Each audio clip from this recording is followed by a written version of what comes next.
Assalamu alaikum and welcome back to Today in African History with Baba Shaka. I'm Baba Shaka and today is February 3rd. This day, February 3rd, was a very momentous day in the year 1870 in these here yet to be United States. You see, that was the day the 15th Amendment to the U.S. Constitution was passed. This amendment granted African men in these here yet to be United States the right to vote. Women of any color would have to wait until the 19th Amendment to get their turn. Section 1 of the 15th Amendment states, quote, the right of citizens of the United States to vote shall not be denied or abridged by the United States or any state on account of race, color, or previous uh, condition of servitude, unquote. Section 2 states that the quote, the Congress shall have the power to enforce these articles by appropriate legislation, unquote. Before the ink was dry on this document, certain segments of American society began to dream up ways to suppress the black vote. On August 12, 1890, more than 100 men gathered in the Mississippi State Capitol for a constitutional convention. In his opening speech, Judge Solomon Saladin Calhoun, president of the convention, charged the delegates with a single task: devise a way to keep black men from voting in Mississippi. According to Judge Calhoun, this ballot system must be so arranged as to affect one object. 20 years after the passage of the 14th and 15th Amendments granting black Americans citizenship and giving black men the right to vote, he noted, quote, we find the two races now together, the rule of one of which has always meant economic and moral ruin, and we find another race whose rule has always meant prosperity and happiness, and prosperity and happiness to all races, unquote.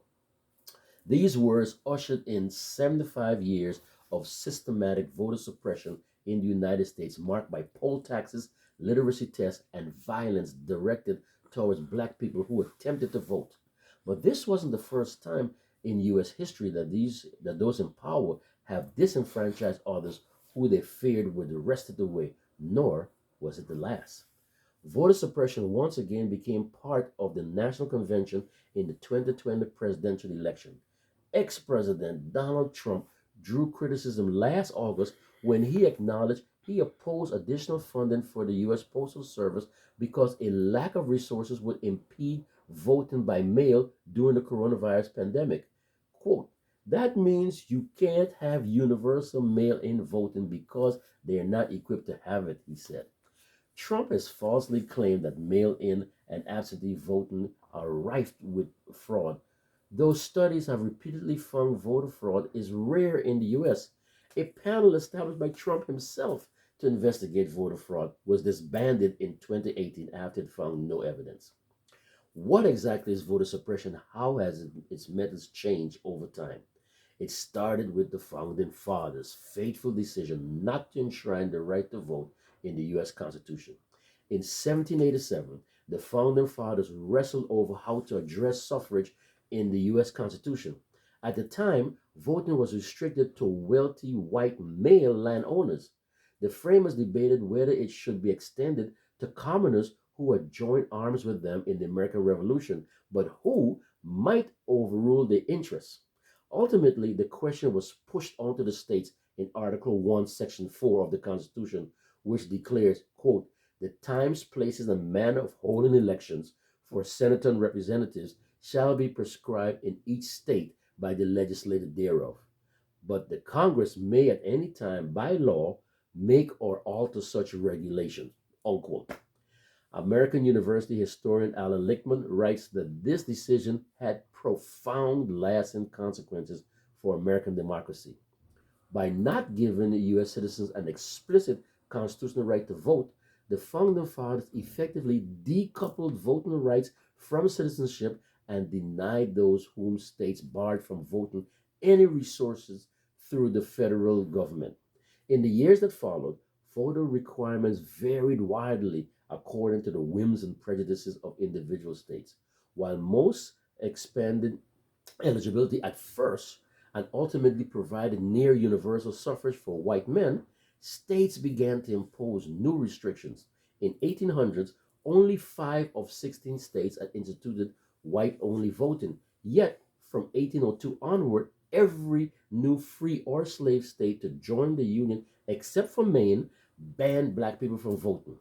In 1807, New Jersey, which originally gave voting rights to, quote, all inhabitants, passed a law to disenfranchise women and black men. Maryland banned Jewish people from its polls until 1828.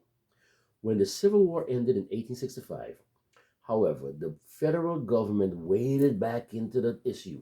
During Reconstruction, Congress passed a series of constitutional amendments to guarantee the rights of formerly enslaved people, including the 15th Amendment, which was ratified on this day, February 3rd, 1870, which prohibited denying the vote based on, quote, race, color, or previous condition of servitude, unquote. But it left states in charge of elections, and many of them soon set out to suppress these new rights. In the Reconstruction era, political life opened up in the South.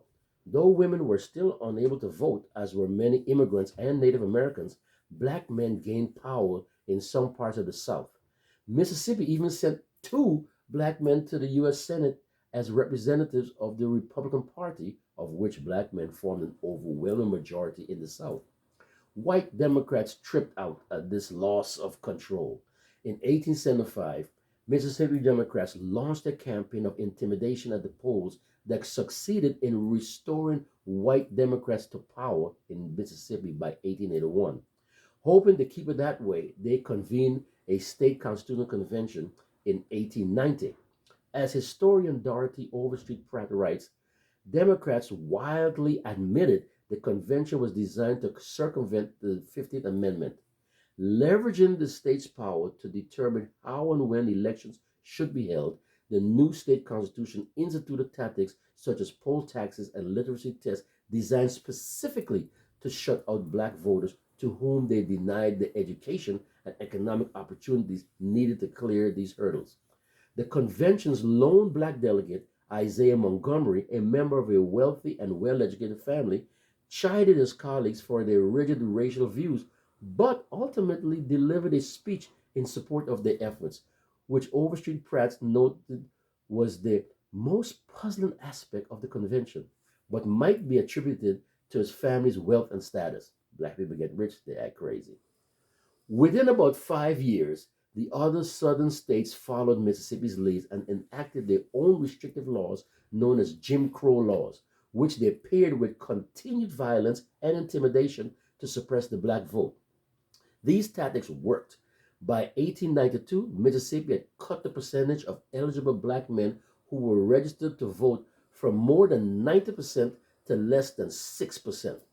Black citizens were equally disenfranchised across the South, and the conservative Southern Democratic Party surged to power. For the next 70 years, white supremacists continued to use these voter suppression tactics to ensure their rule. By the 1960s, however, more than a decade of protests, nonviolent resistance, and voter registration efforts that took place during the Civil Rights Movement yielded federal intervention. In 1964, the states ratified the 24th Amendment, which prohibited poll taxes.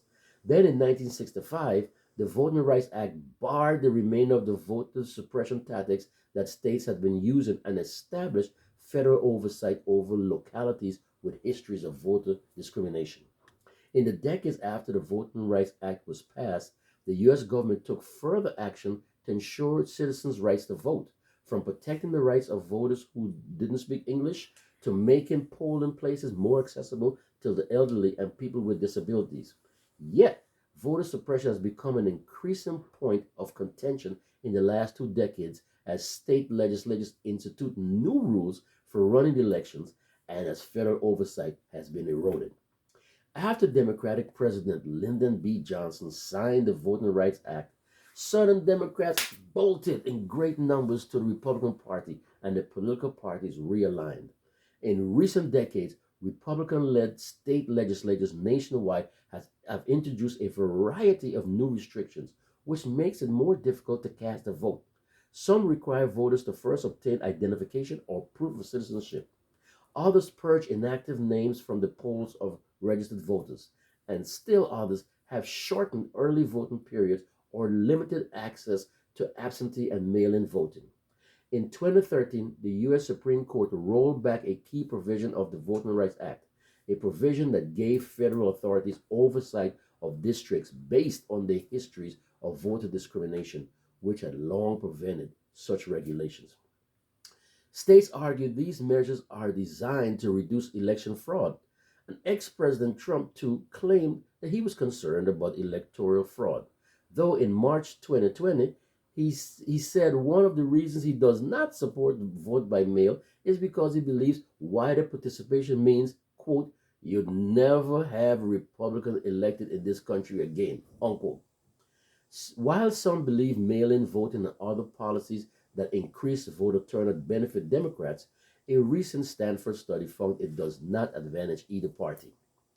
Modern Democrats, however, worry that all of these measures, from voter ID laws to restricting mail-in voting, are a new form of voter suppression.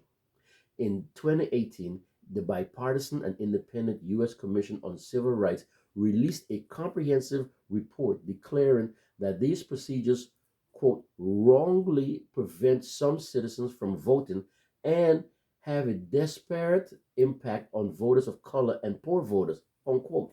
It found that states with strict voter ID laws correlate with an increased gap between white and minority voters, that proof of citizenship laws place an undue burden by requiring citizens to pay fees to obtain those documents, and that cutting early voting creates long lines that limit minority citizens' access to the polls.